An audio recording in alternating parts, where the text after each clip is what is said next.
Le timing de Dieu est toujours parfait, jamais trop tôt ou trop tard. Tout ce qu'il faut, c'est un peu de patience.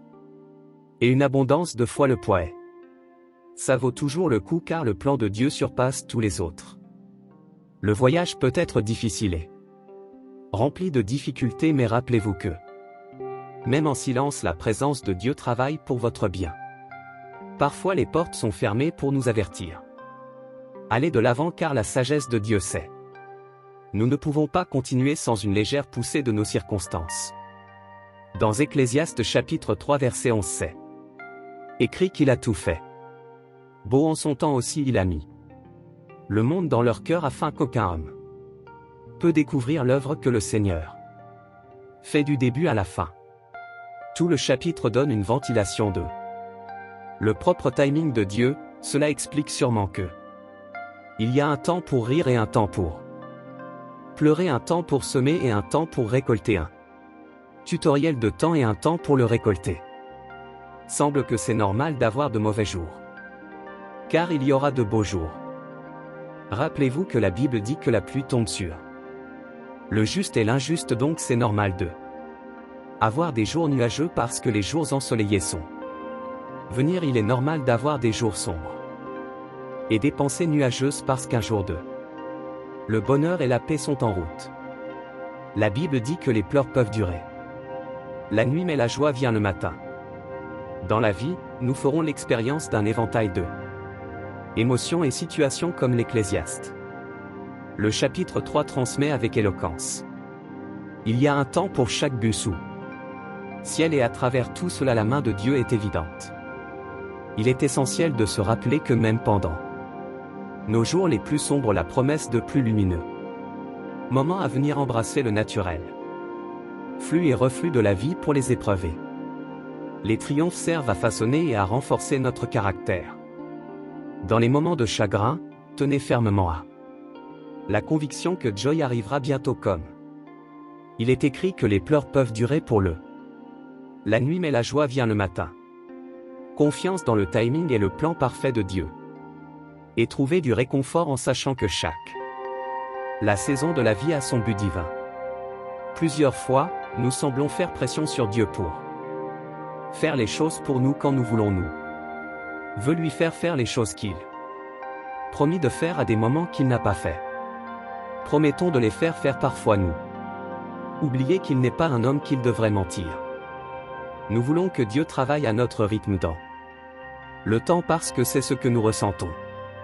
L'ironie de tout cela est que lorsque les choses ne se passent pas comme nous l'avions prévu, nous commençons questionner Dieu, nous perdons la foi et confiance en lui, mais nous oublions que faire confiance Dieu en attendant et où la maturité se développe. La Bible dit que la nourriture forte est pour le mature, pour ceux qui ont leur pouvoir de discernement formé par une constante pratique pour distinguer le bien du mal. Pour que nous soyons matures, nos sens doivent suivre certains degrés de formation et examens minutieux, et ceux-ci peuvent impliquer des tests d'essai et des tentations. Ésaïe 56 versets 8 à 9, il dit: les pensées ne ressemblent en rien à vos pensées, et mes voies sont bien au-delà de ce que tu peux imaginer. Dieu sait qu'il sait, oui il sait. Il connaît le yin depuis le début. Il sait que la tempête n'est pas faite pour tuer, te faire du mal ou te faire du mal, mais pour te rendre plus fort. Il sait ce qui est le mieux pour toi, il sait vous plus que vous ne vous connaissez. C'est vrai qu'il te connaît plus que tu ne le sais. Vous-même, il sait qui appartient à votre la vie et qui ne sait pas que Dieu connaît votre histoire.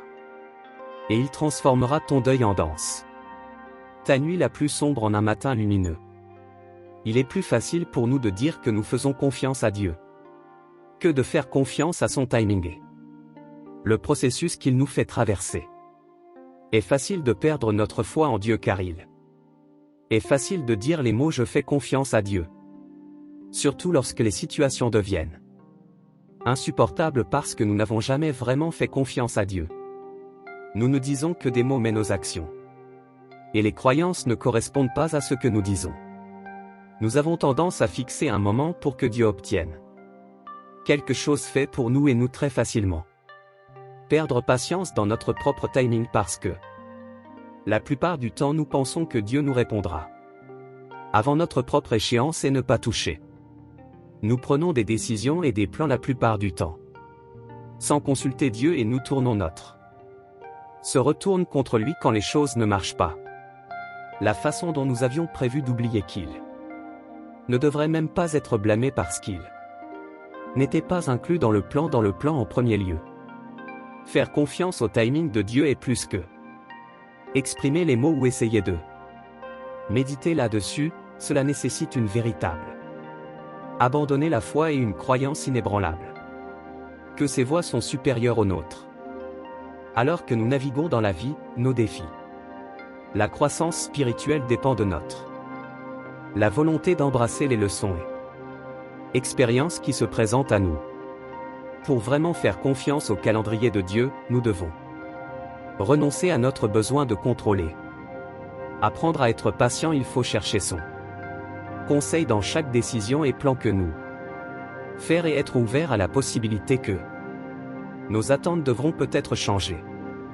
Quand nous alignons nos désirs avec ceux de Dieu, allons-nous créer un espace pour ses bénédictions et le pouvoir transformateur de travailler dans nos vies. Si Abraham était de cette génération, je suis sûr quand Dieu lui a dit ses plans pour lui, il ne ferait même pas confiance à Dieu, il ne ferait pas même faire confiance à Dieu pour lui donner un enfant à cet âge parce que sa femme et lui avaient dépassé l'âge de procréer, il aurait tourné le dos à Dieu après tout. Sarah avait juste Isaac parce que Dieu a donné juste un fils et pas beaucoup d'enfants. Dieu travaille selon le principe de manipulation temporelle des mois et des années ou même des décennies et des siècles. Comme Abraham a fait confiance à Dieu au fil du temps à travers un fils Isaac, Dieu a augmenté le nombre de sa descendance comme il l'avait promis. Comme l'histoire d'Abraham démontre que Dieu un plan complexe se déroule sur de longues périodes. Période de temps défiant notre humain compréhension des mois, des années, voire des siècles. Par sa foi inébranlable en Dieu et la naissance de son fils Isaac, Abraham assisté à la réalisation progressive des promesses divines comme ses descendants multipliés dans le temps. Dans nos propres vies, nous aussi pouvons apprendre de l'exemple d'Abraham en plaçant notre confiance en Dieu et en son timing parfait. Nous permettons lui pour guider nos pas et façonner notre destin quand nous abandonnons notre besoin de contrôler et embrasser l'incertitude de la vie, nous nous ouvrons à son puissant pouvoir de transformation et à sa grâce illimitée. Dieu ne ment jamais, ni ne revient sur ses promesses, il a toujours les rempli comme le temps fixé approche et parfois elles viennent avec quelque chose d'encore mieux que ce à quoi nous nous attendions ou pensions. Quand nous faisons confiance au timing de Dieu et obéissons ses conseils même quand ils semblent défier notre propre compréhension ou expérience. Tout comme Pierre et ses compagnons étaient témoins de la pêche miraculeuse après nuit de pêche infructueuse, nous aussi nous pouvons faire l'expérience de la grâce et de l'abondance de Dieu. Quand nous sommes patients, fidèles et ouverts à sa direction divine. Le timing de Dieu fonctionne en apportant les deux. Les bons et les mauvais événements et jours pour nous. Les bons jours pour nous donner des raisons de souris et fais-lui confiance et les mauvais jours pour apprends-nous certaines leçons de vie. Ces leçons de vie sont des leçons qui nous allons avoir besoin en cours de route. Quand Dieu exige une confiance totale et foi, il dit cela par amour véritable et compassion pour toi car lui seul a votre meilleur intérêt à cœur. Dieu ouvrira de nouvelles opportunités pour vous cette semaine. Dieu vous bénira avec sa miséricorde et sa louange. Cette semaine vous fera rire et bénédiction. Dieu ouvrira un nouveau chapitre qui vous emmènera et vous fera entrer le domaine de l'élévation divine. Cette semaine demandez et il vous sera donné, chercher et tu trouveras, toc et il sera ouvert pour toi. Peu importe à quel point la situation est difficile, Dieu est capable, il est immuable, il est fiable. Il est capable de changer votre vie. Il n'y a pas de situation trop difficile pour Dieu pour s'occuper de vous sera béni aujourd'hui, demain et pour toujours. Amen.